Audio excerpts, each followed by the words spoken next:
Hi, we are looking at Exceptional X-Men issue 2, written by Dr. Ewing, drawn by Carmen Carnero, and colored by Nolan Woodard. Full spoilers ahead, so you're forewarned. I feel like there is a long break between issue 1 and issue 2, probably exacerbated by the fact that some titles are shipping twice a month. But we are here now, and once again, we start at Lulu's Tavern. Hi, Future Tyler here. I love the Yowling panel. Yes, it would not have worked without the art, which we will get to later, but I mean, that is pure Kate. I feel like this one panel is a good representation of who Kate is. I mean, she grew up around people like Logan and Aurora. She would have learned how to make people listen to her and will not take any shenanigans from them, especially rowdy, probably inebriated rival sports fans. So we are definitely doing this breaking fourth wall thing with like Kate narrating her inner thoughts and Emma narrating what she might read to us readers like we are besties. Now that I'm expecting this, it is less of an abrupt shift. I just have to treat it like a, dramedy maybe. And I'm definitely reading the next issue with Wanda Shepherd playing. On Emma reading Kate without her consent. I feel that it is not the relationship between the two. Emma has more respect for Kate, especially with what they went through during the Age of Krakoa. And to invade her privacy like that is something I think Emma would not do. Also, I think Kate would have detected that, when what Emma is doing, which she kind of did when it happened during driving. But I agree. That is the part that does not sit very well with me. And that is also, but that is also what makes the last scene works. But before we get there, what do you think of the first date? I think it is a pretty odd pivot from a concert to watching a soccer game. But what do we know about dates? We are not dating anyone and had not for a while. So, but it is during this first date that we're introduced to two other new mutants, or according to Kate, baby mutants, Alex and Thao. I like that we are shown Alex powers before we were told what his powers are. I mean, he's like one of those color changing mood ring, except that his powers are emphatic and could cause mood changes to other people nearby.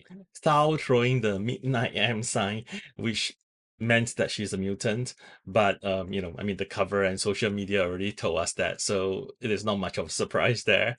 I do not know why I find it funny when Alex went, "Why is that girl throwing gang signs at me?" For that matter, who is teaching these mutants the midnight M? Social media? I find it interesting that Thao has Kate's power set somewhat. I mean, does she turn invisible too? And then she got stuck while half phasing. Ouch. I do not know how she did not get any internal injuries when that happened. And also, I was shouting inside my head, phase her out, Kate. What are you doing? She's hurting. It is not a teaching moment. Yeah, I'm also not sure why that scene of Tao getting stuck accidentally did not make Kate want to help them. Them as in the baby mutants. I thought for sure Kate would have been like, these babies are gonna kill themselves or hurt themselves. So I better, teach them. I also find that the interaction between Kate and Tao to be quite real. I know that at a particular age, I'm sort of a hothead, but as I get older, I mellowed out somewhat, which is what we are seeing here with Thao and Kate. The interaction between Thao and Alex is also quite fun. Alex low-key snuck towards Tao, and then and the bigots as well made me like him even more, and he clinched the deal when he tried to trick Kate by saying they are trying to raise money, which brings us to the last scene of Emma forcing Kate's hand by first messing with her mind with the memory of her first meeting with Aurora, and then forcing Kate's hand by mind controlling the baby mutants. I mean, let's hope Emma is a little bit more in character with respects to her relationship with Kate in the next issue. I really, really love the art, but I'm not too sure about the colors. I mean, I'm basic. I like them more saturated. Once again, the crowd scenes in this book rule. From the crowded Lulu Tavern to the people in the grandstand, I love that all of them have different attire and hairstyle. And also the people in the grandstand are wearing the team color and I guess mascot, the Frenchie. And the close-up shots of like expressions, like the one with Kate yelling at the two patrons, Thao profile pic on the messenger, that look that Nina gave Kate when she received a text from Trista, Aurora and Kitty's first meeting, as well as the fisheye effect from the peephole. Those are really, really pretty and expressive art. Yeah, there's a minor nitpick. I'm not sure who is responsible for placing the word bubbles, but I think one of the panels in the grandstand, the word bubble is covering up an integral part of the art. I mean, yes, the very next panel shows us what is happening from another perspective, but still, given that we have a blank space of sorts in the lower right corner of that panel, there is really no good reason to place it on the upper right corner. Even if it is meant to lead the eye down from the previous panel, it could have been placed somewhere in the middle of the right side. While I'm not too sure about the coloring in general, I really like the warm hued in Aurora and Kate scene, or memory. It is sort of saying like those are good memories. So as an added bonus, there's a sleeping corgi in on that page. I wanted to love this title with no reservation, but I kind of couldn't do it.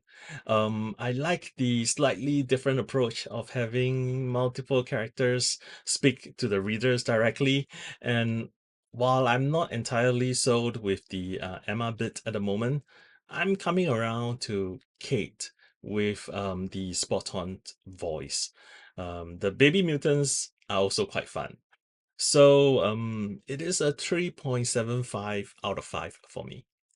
I think if the art had not been this strong, it would be a 3.5 or even 3.25 for me after the reread. But in combination, I agree with the rating. So once again, if you are a fan of Kate, pick this up.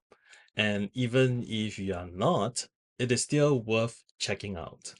If you enjoyed this video, please leave us a like and subscribe to our little channel. Share this with your friends and leave us a comment.